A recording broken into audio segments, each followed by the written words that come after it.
Now, India, of course, they had a big win against New Zealand in the limited over series. Up next, of course, the Sri Lankans. It's a packed schedule for Virat and company. But the momentum of the limited over series win against the Kiwis, you would say, will be a huge plus going into the Sri Lankan series?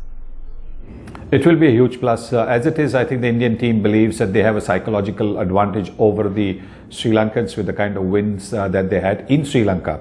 So surely, I think when they're playing at home, they'll believe that they will be able to repeat what happened in Sri Lanka. Maybe not with the same ease. Maybe they might not finish matches in 3 days. They might have to, stick around just a little bit longer. But I do believe that the Indians, after this win, particularly in the T20 series against a team that they had not beaten before, will certainly be buoyed up for the test as well as the limited over series.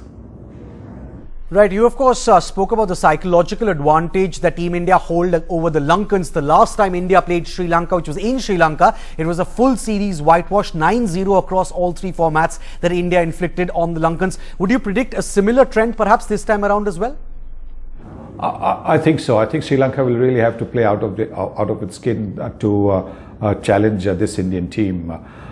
They've also, the selection of their squad also means that a couple of their really talented players have been left behind because of maybe lack of confidence or lack of performance. But that's actually going to work in India's favour, because a couple of the players, Kusal Mendis, for example, scored a magnificent 100 against India in one of the test matches. He's not there, and I think that's only going to be to India's advantage. Right. Now, as far as Team India is concerned, sir, it's of course a fantastic opportunity for them to end 2017 on a high, consolidate the #1 test ranking, and also send out a very strong message, you would say, that at home they are the kings. Win all 3 test matches by handsome margins, and yes, that's a message that will go to the world, that if you come to India, then don't hope for too much. Right. As far as Team Sri Lanka is concerned, sir, who would you pick as the main threats for India in this series?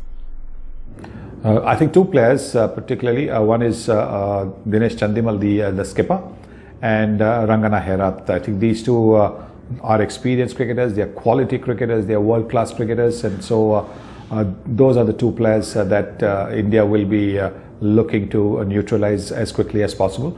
Sri Lanka has got some fine players. The batting certainly looks very good.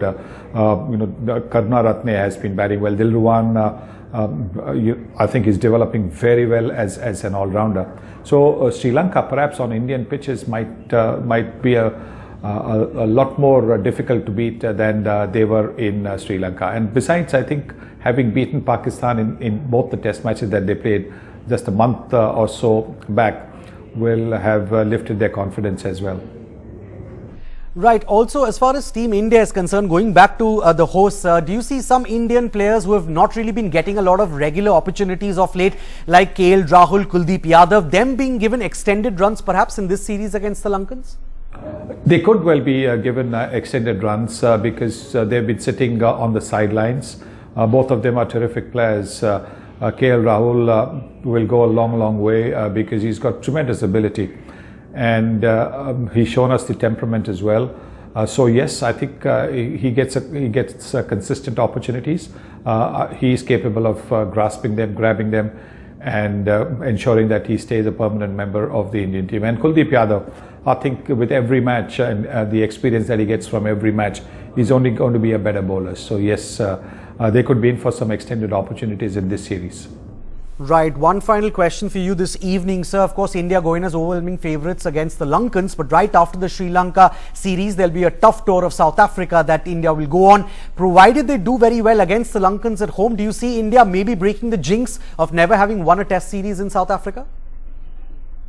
They certainly will be in a better frame of mind. If you win very comfortably against the Sri Lankans in all the matches that you play, all the 9 matches that you play, then you go to South Africa with heaps of confidence, with the belief that you are in a good space, mental space, and that you've got to combine again the way they have in India, and they can put it across the South Africans. Yes, it certainly is possible, because this is by far one of the best balanced Indian teams that you will get to see. Tremendous batting lineup, very good, as I said, all-rounders, a couple of very fine all-rounders, and a bowling variety that is probably the envy of the rest of the cricketing world.